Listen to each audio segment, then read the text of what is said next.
एक समय की बात है। हरे भरे खेतों के बीच एक गांव में राजू नाम का एक आदमी रहता था। उन्हें पूरे गांव में 1 किलो चिकन बिरयानी वाला के नाम से जाना जाता था। राजू को बिरयानी की रेसिपी अपने पूर्वजों से विरासत में मिली थी, जो अपनी पाक विशेषज्ञता के लिए प्रसिद्ध थे। हालांकि राजू का असली चरित्र सम्मानजनक नहीं था। राजू का हृदय लालच और धूर्त स्वभाव से ग्रस्त था। उन्होंने अपने बिरयानी स्टॉल को लोगों के स्वाद में खुशी लाने के साधन के रूप में नहीं, बल्कि धन इकट्ठा करने के साधन के रूप में देखा। कोनों में कटौती करने और सामग्री बचाने के दृढ़ संकल्प के साथ उन्होंने अपनी बिरयानी की गुणवत्ता से समझौता करना शुरू कर दिया। उसे पता नहीं था कि यह रास्ता अंततः उसके पतन का कारण बनेगा। जैसे जैसे राजू का लालच बढ़ता गया, वैसे वैसे उसके ग्राहकों में असंतोष भी बढ़ता गया। वे अब बेस्वाद बिरयानी और लगातार बढ़ती कीमतें बर्दाश्त नहीं कर सकते। कुछ बहादुर लोगों ने राजू को उसकी अज्ञानता के बारे में चेतावनी देने की कोशिश की और उससे मुनाफे पर गुणवत्ता को प्राथमिकता देने का आग्रह किया। हालांकि उन्होंने उनकी चिंताओं को अनसुना कर दिया। उनके अहंकार ने उन्हें इस वास्तविकता को देखने से अंधा कर दिया कि उनका व्यवसाय धीरे धीरे घट रहा था। हालांकि गांव वाले राजू की बिरयानी से नाखुश थे, लेकिन उनके पास कोई अन्य विकल्प नहीं था, क्योंकि गांव में कोई वैकल्पिक विक्रेता नहीं थे। बदलाव की उम्मीद में उन्होंने अनिच्छा से उससे खरीदारी जारी रखी। उन्हें नहीं पता था कि राजू का पतन क्षितिज पर मंडरा रहा है। आखिरकार वह दिन आ ही गया। बेस्वाद भोजन और महंगी बिरयानी से तंग आकर उन्होंने सामूहिक रूप से राजू के स्टॉल का बहिष्कार करने का फैसला किया। यह खबर जंगल की आग की तरह फैल गई और राजू का कारोबार खत्म होने लगा। उनका स्टॉल, जो कभी ग्राहकों से भरा रहता था, अब वीरान और उदास पड़ा है। यह इस महत्वपूर्ण मोड़ पर था कि राजू को अपने कार्यों के परिणामों का सामना करने के लिए मजबूर होना पड़ा। उसे अपनी गलतियों की गंभीरता और उसके व्यवसाय और प्रतिष्ठा को हुए नुकसान का एहसास हुआ। एक नई समझ के साथ राजू आत्म सुधार की यात्रा पर निकल पड़े। उन्होंने अपनी सिग्नेचर स्टाइल को बेहतर बनाने के लिए खुद को समर्पित कर दिया। उन्होंने विभिन्न सामग्रियों और तकनीकों के साथ प्रयोग करने में घंटों बिताए। उनका लक्ष्य एक ऐसी उत्कृष्ट कृति बनाना था जो उनके ग्राहकों का विश्वास और स्वाद वापस जीत सके। अपनी स्वादिष्ट बिरयानी के साथ उन्होंने अपना स्टॉल फिर से खोला, इस बार अविश्वसनीय रूप से कम कीमतों पर अपनी पाक कृति की पेशकश की। उनके पुनर्जीवित व्यवसाय की खबर जंगल की आग की तरह फैल गई और ग्रामीण बेहतर बिरयानी का स्वाद लेने के लिए उत्सुक हो गए। दिन दिन राजू का स्टॉल फलता फूलता रहा, क्योंकि ग्राहक उसकी खास बिरयानी की स्वादिष्ट सुगंध और मुंह में पानी ला देने वाले स्वाद से आकर्षित होकर उसके पास वापस आने लगे। प्रत्येक दिन के अंत में राजू अपनी कमाई का एक हिस्सा अलग रख देता था, जो विशेष रूप से गांव के गरीबों और जरूरतमंदों के लिए आरक्षित होता था। उनकी परोपकारिता के बारे में बात फैल गई और ग्रामीण उनके निस्वार्थ कार्य से बहुत प्रभावित हुए। वे अब केवल ग्राहक नहीं थे, वे उसके वफादार संरक्षक बन गए। राजू एक स्वार्थी और लालची व्यक्ति से एक विनम्र और दयालु व्यक्ति में बदल गया। उन्होंने सीखा कि सफलता का मतलब सिर्फ वित्तीय समृद्धि नहीं है, बल्कि दूसरों के जीवन पर सकारात्मक प्रभाव डालना भी है। और इसलिए छोटे से गांव में 1 किलो चिकन बिरयानी वाला राजू लचीलापन, मुक्ति और आत्म सुधार की शक्ति का अवतार बन गया। उनका नाम न केवल उनकी स्वादिष्ट बिरयानी के लिए, बल्कि उनके दिल से बहने वाली दयालुता और उदारता के लिए भी जीवित रहा, जिसने न केवल ग्रामीणों की स्वाद के लिए बल्कि उनकी आत्माओं को भी पोषित किया।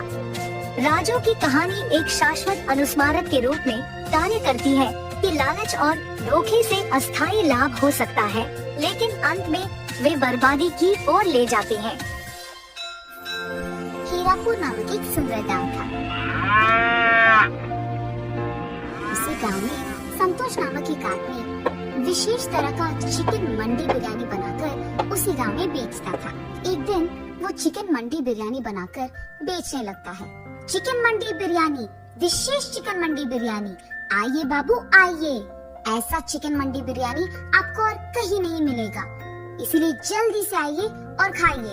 एक चिकन मंडी बिरयानी का सिर्फ 250 रुपए। जल्दी आइए बाबू, जल्दी आइए। उसके ऐसे चिल्ला चिल्ला कर बेचने के कारण आते जाते लोग उसी के मंडी के दुकान जाकर वहाँ बिरयानी को खरीद कर खाते थे। अरे संतोष, तुम्हारे तरह ये विशेष बिरयानी और कोई नहीं बना सकता। कितना ताजा और कितना स्वादिष्ट है ये बिरयानी, सच में तुमने कमाल कर दिया। ये तो मुझे पता है कि मेरी तरह इस विशेष चिकन मंडी बिरयानी को यहाँ और कोई नहीं बना सकता। ये कह के वो उसके दुकान आए हुए मेहमान को बिरयानी देते हुए रहता है। ऐसे ही इसकी स्वादिष्ट बिरयानी बनाने के कारण उसके ही नहीं बल्कि आसपास के सारे गांव वाले भी संतोष के मंडी दुकान आके ही बिरयानी खाते थे। इसी कारण उसका दुकान बहुत कम समय में बहुत ही प्रमुख जगह बन जाता है और ऐसे ही उसे बहुत पैसे भी मिलते थे। अब इतने पैसे उसकी आंखों के सामने देखकर संतोष समझ गया था कि उसके जैसे बिरयानी आसपास में कोई नहीं बना पाएगा और इसी कारण उसे घमंड भी आ जाता है। इसीलिए वो आए हुए मेहमानों से घमंड होके बात करता था। ऐसे कुछ दिन बीत जाते हैं। फिर संतोष का बेटा वसंत उसके पास आता है। पिताजी, मुझे डिग्री में बहुत अच्छी संख्या मिली है। मैं चाहता हूँ कि ऊंची पढ़ाई करके पुलिस बनूं। अरे मेरा बेटा तो बड़ा बन गया है, अब इसको पढ़ाने की क्या जरूरत है। ये अगर मेरे ही साथ काम करेगा, यहाँ व्यापार संभालेगा तो हम और पैसे कमा पाएंगे। वैसे भी मैं अकेले कोई काम नहीं कर पा रहा हूँ, मुझे मदद में एक हाथ तो चाहिए ही। और तो और मैं अपने बेटे को काम सिखाकर उसे अपने पास ही रख सकता हूँ ताकि वो मुझे काम में भी मदद करे और इस व्यापार को संभालने में भी। वसंत, तुम्हें पुलिस बनने की कोई जरूरत नहीं है। हमारे पास उतने पैसे भी नहीं है कि तुम्हें पढ़ाऊं। इसीलिए यही बेहतर है कि तुम मेरे साथ व्यापार में साथ दो और यहाँ दुकान में मुझे मदद भी चाहिए। और तो और ऐसे हमारी व्यापार को संभाल के मेरे साथ मदद करते हुए काम करोगे तो पुलिस की नौकरी की वेतन से बहुत ज्यादा कमा पाओगे। और कब समझोगे बेटा, मेरे साथ काम करो, ज्यादा पैसे कमाओ और खुश रहो। अब चुपचाप कल से यहाँ शुरू हो जाओ, ठीक है? क्या मैं अपना पढ़ाई रोककर पापा के साथ मंडी की बिरयानी बना के उसे बेचूं? हाँ, अब अगर पापा की बात नहीं सुनूंगा तो वो बहुत बुरा मान जाएंगे। तो अब करना ही पड़ेगा और उनका बात सुनना ही पड़ेगा। यही सोचते हुए वो निराश होकर अपने घर चले जाता है और इस सोच में पड़ जाता है कि वो क्या करे। अरे हाँ, मैं ऐसा कर सकता हूँ। मैं पापा के साथ सुबह दुकान में उनकी मदद करूँगा और शाम को घर लौटते ही अपनी पुलिस ट्रेनिंग के लिए तैयार हो जाऊंगा। पैसे मैं पापा को पता चले बिना माँ से ले लूंगा। ऐसे तो पापा भी खुश रहेंगे और मैं भी। ऐसे ही उसके बाद उसके फैसले के मुताबिक ही वसंत दिन में अपने पापा के साथ और उनकी मदद करते हुए रहता था और रात में उसकी माँ की सहायता से पुस्तकों को खरीदकर पुलिस बनने की तैयारी करता था। ऐसे कुछ दिन बीत जाते हैं। फिर उसकी परीक्षा का वक्त आता है। परीक्षा के दिन सुबह वो उसके पिता के साथ दुकान नहीं जाता है बल्कि वो अपना परीक्षा खत्म करके वहाँ से दुकान चले जाता है और हर रोज की तरह उसके पिता की मदद करने लगता है। लेकिन रात भर की पढ़ाई के कारण उसे बहुत नींद आने लगती है और वो दुकान में काम करने के बजाय गहरी नींद आने के कारण टेबल पे सो जाता है। टेबल पे सो जाना वसंत के पिता संतोष देखते हैं और गुस्से में उसके पास जाकर ऐसे कहते हैं, वसंत, वसंत, सुबह सुबह तुम्हें नींद क्यों आ रही है? तुम रात भर सोए नहीं? जी पापा, वो मुझे नींद आ गई अचानक तो मैं सो गया। माफ कीजिए, मैं काम करना शुरू कर दूंगा। वसंत, तुम ऐसे ही करोगे तो अमीर छोड़ो नालायक बन जाओगे। और इतना ही नहीं, ये दुकान ही हमें वो पैसा देगा जिसके सपने हम देख रहे हैं। ऐसे ही सोते रहोगे तो सपना सच कब करोगे? ऐसे गुस्से में उसको डांट कर संतोष वहाँ से चले जाता है। वसंत की परीक्षा खत्म हो जाने के कारण वो अगले दिन से हर रोज की तरह उसके पिता के दुकान जाकर सारे काम वैसे के वैसे ही करने लगता है और उसके परीक्षा के परिणाम का इंतजार भी करता है। कुछ दिन बाद उसके परीक्षा के परिणाम आ जाते हैं। उसमें वसंत के अच्छे मार्क्स आने के कारण उसे जल्द ही पुलिस की ट्रेनिंग के लिए जाने की जरूरत पड़ जाती है। तो इसका मतलब ये हुआ कि मेरे कहने के बावजूद तुमने पढ़ाई करके पुलिस की नौकरी के लिए कोशिश किया है। मैंने तुम्हें बहुत बार समझाया कि उससे ज्यादा पैसे हमारे इस व्यापार में आएंगे। चलो छोड़ो, तुम्हें तो वैसे भी ये बातें समझ में नहीं आएंगी। अब से तुम्हारे बिना भी यही व्यापार अच्छा चलेगा और अकेले ही मैं इसे खूब चला सकता हूँ। तुम्हारे आने या जाने से कोई फर्क नहीं पड़ता है और अब से तुम्हारा घर में रहना या ना रहना तुम्हारी मर्जी है। इससे मुझे कोई फर्क नहीं पड़ेगा। अब से मुझे तुम्हारी जिंदगी के बारे में कुछ भी नहीं पता चलना है। तुम्हें जो करना है करो। ऐसे गुस्से में वसंत भी क्रोधित होकर संतोष वहाँ से चले जाता है। काश पापा समझ पाते कि पुलिस की नौकरी मेरे लिए बहुत जरूरी है और यही मेरा ख्वाब है, मेरा सपना है और मैं सिर्फ यही करना चाहता हूँ। आप नहीं समझ पा रहे हैं। आशा करता हूँ कि पापा कभी न कभी मेरी इस बात को, इस सपने को समझ पाएंगे। पर अगर अब मैं इनके लिए ये नौकरी छोड़ दूंगा तो आगे कभी नहीं कर पाऊंगा। इसीलिए मुझे देर नहीं करना होगा। अभी मुझे पुलिस की ट्रेनिंग के लिए चले जाना होगा। उसके फैसले के मुताबिक ही कुछ ही महीनों में वो पुलिस की ट्रेनिंग के लिए चले जाता है। ट्रेनिंग खत्म करते ही उसके अपने गांव के पड़ोस गांव में उसको इंस्पेक्टर का नौकरी मिलता है। जब वो अपने पिता के पास ये खुशखबरी देने जाता है तो वो उनसे बात तक नहीं करते हैं और उनका मुंह मोड़ के वहाँ से चले जाते हैं। वसंत उसकी नौकरी बहुत इज्जत और जिम्मेदारी से निभाता है और इसी कारण उस सारे गांव में और पड़ोसी गांव में भी उसकी बहुत तारीफ करते थे। और यहाँ संतोष उसकी दुकान में कोई भी नौकर नहीं लगाता है, अकेले ही सारे काम करते रहता है। और ये सब उसी गांव में रहने वाले दो आदमी दूर से देखते रहते हैं। संतोष को सारा दुकान और व्यापार अकेले संभालते हुए देख वो दोनों आदमी एक दिन जब संतोष उसके दुकान पे नहीं था, उस मौका देखकर उस दुकान को कब्जा कर लेते हैं। दुकान को लौटने के बाद जब संतोष देखता है कि उसकी दुकान में दो नए लोग काम कर रहे थे, वो चौंक जाता है और उनसे जाकर पूछता है, आप इसी गांव के लोग हो ना? क्या आपको पता नहीं है कि ये मेरा दुकान है? आप यहाँ बिरयानी क्यों बना रहे हो? हाँ, ये हमारा दुकान है। तुम हमारे दुकान आकर हमसे ही पूछ रहे हो? तुम ये बताओ कि यहाँ क्यों आए हो? ऐसे हमारे दुकान को तुम्हारा दुकान कहोगे तो हम चुप नहीं बैठने वाले। उन आदमियों का ऐसे कहने के कारण संतोश चौंक जाता है और उसके पड़ोसी दुकान वाले के पास जाता है। भैया, आपको तो पता है कि ये मेरा दुकान है, तो ये लोग आ रहे थे, आपने उन्हें रोका क्यों नहीं? अरे वाह, जब हमें तुम्हारी जरूरत थी तो तुम बहुत घमंड थे। अब जब तुम्हें हमारी जरूरत आ गई तो हम क्यों तुम्हारी मदद करें? चलो जाओ यहाँ से। ये सुनकर वो बहुत निराश हो जाता है और उसी दुख में संतोष उसके घर चले जाता है और हर दिन यही सोचता है कि इस मुसीबत से वो बाहर कैसे आए। और ऐसे बहुत दिन बीत जाते हैं। कुछ दिन बाद संतोष को उसके पड़ोस गांव के दोस्त की याद आती है और उसके पास जाकर वो जो कुछ भी हुआ समझाता है। तब उसका दोस्त, अरे संतोष, इस बात के लिए इतना दुख?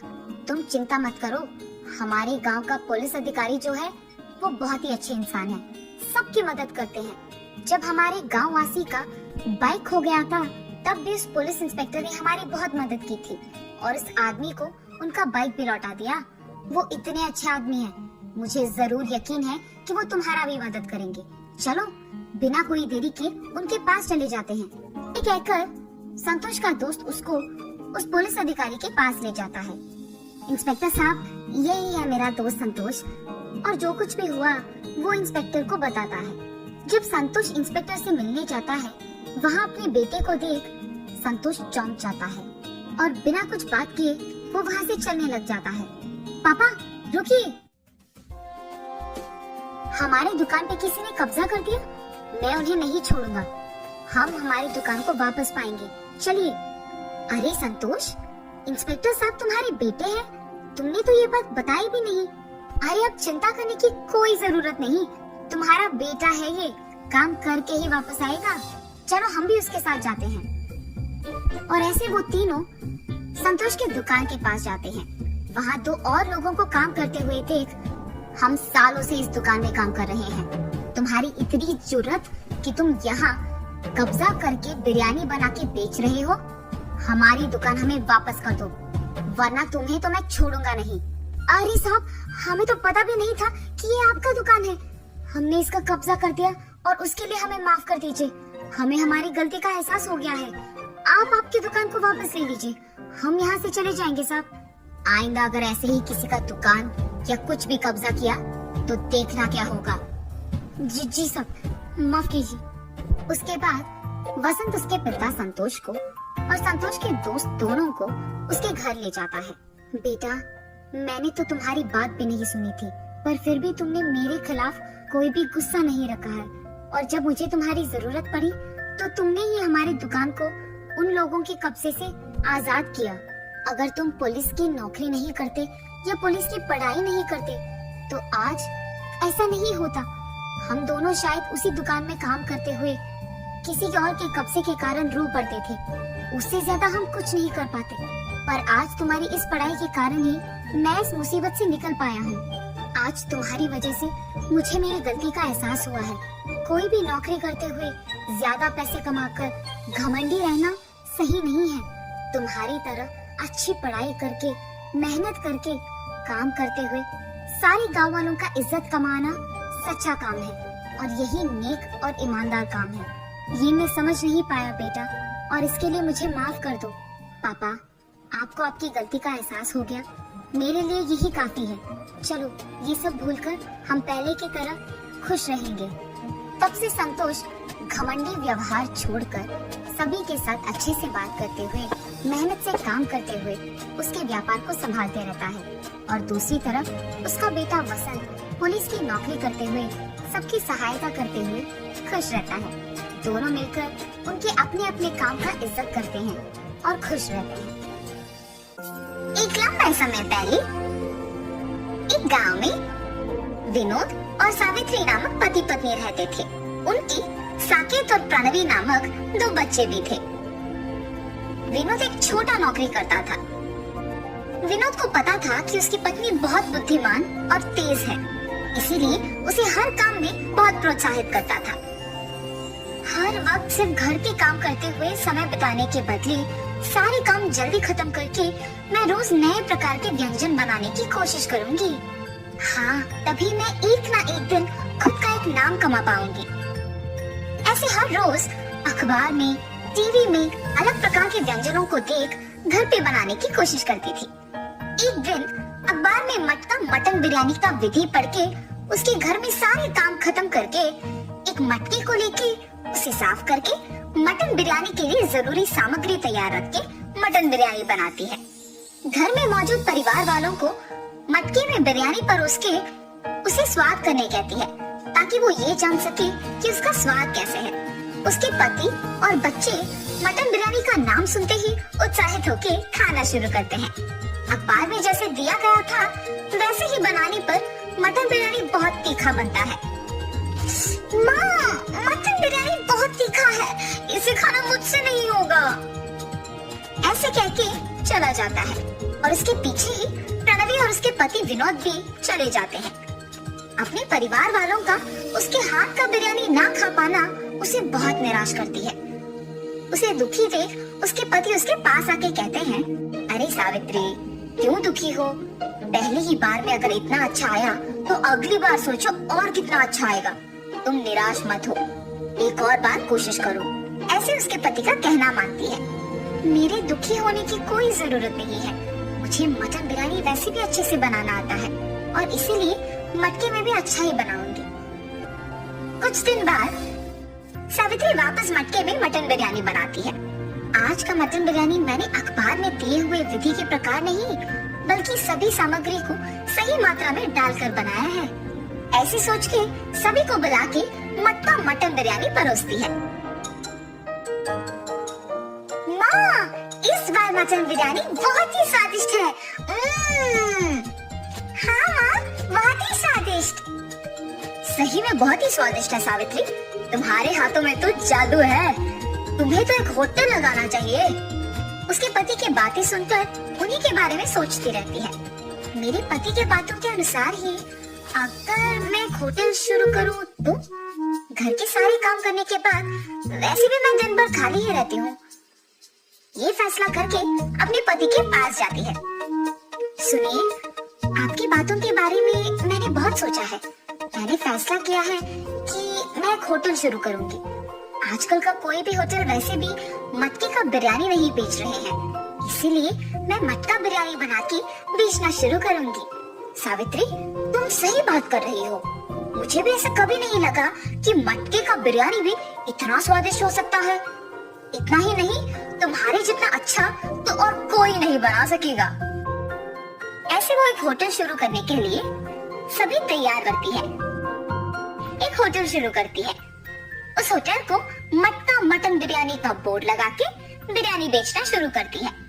जब वो मटका मटन बिरयानी बनाती है तो वो सुगंध उस तरफ से जाते हुए सबको आकर्षित करता है और मुड़ के देखने पर उन्हें वो बोर्ड दिखाई देती है। मटका में बना हुआ बिरयानी, मैंने तो ये कभी नहीं सुना। मटके में तो पानी भरते हैं ना, बिरयानी भी बनाते हैं क्या? पता नहीं यार, लेकिन सुगंध तो इतना अच्छा आ रहा है कि अभी खाने का मन कर रहा है। ऐसे कह के उस होटल को जाते हैं। होटल को आए हुए ग्राहक को वो गर्मा गर्म बिरयानी देती रहती है। मटका मटन बिरयानी मतलब हमने कुछ और ही सोचा, पर ये तो बहुत ही स्वादिष्ट है। हाँ, मैंने भी इतना स्वादिष्ट बिरयानी अब तक नहीं खाया। हाँ यार, मटका मटन बिरयानी सच में बहुत स्वादिष्ट है। होटल को आए हुए सारे ग्राहक उसका अभिनंदन करते हैं। ऐसे सावित्री का शुरू किया मटका मटन बिरयानी होटल बहुत आगे बढ़ता है। उस गांव के जमींदार भी मटका मटन बिरयानी के बारे में सुनकर उनके घर में दावत के लिए वहीं से बिरयानी मंगवाते हैं। जमींदार की आज्ञा के प्रकार ही मटका मटन बिरयानी तैयार करके जमींदार के सेवक को देकर भिजवाती है। उस मटन बिरयानी को स्वाद करने के बाद उस दावत में सभी उसी बिरयानी के बारे में ही बात करते हैं। ऐसे उनका बनाया हुआ मटका मटन बिरयानी बहुत सारे गांव में इतना प्रसिद्ध होता है कि कोई भी दावत हो तो सभी सिर्फ वहाँ से मंगवाते हैं। ऐसे ही सावित्री उसके विचार के अनुसार खुद एक बहुत अच्छा नाम कमाती है और खुश रहती है। आज अगर मैं इतना बड़ा नाम कमा पाई हूँ तो वो सिर्फ मेरे पति के प्रोत्साहन की वजह से ही कर पाई हूँ। क्या हुआ सावित्री? बहुत समय से देख रहा हूँ, बहुत गहरी सोच में पड़ गई हो। आज अगर मैं इतनी खुश हूँ तो सिर्फ आप ही की वजह से। जब मैं निराश हुई तो आप ही ने मुझे प्रोत्साहित किया, आपने मुझे बहुत सहारा दिया। आज उसी की वजह से मैं इतना नाम कमा पाई हूँ। उसके बाद से विनोद अपना नौकरी छोड़ के होटल को संभालने लगता है। जो भी होटल से बिरयानी मंगवाता है उन्हें खुद मटन बिरयानी देता है और ऐसे वो दोनों खुशी से जीते हैं।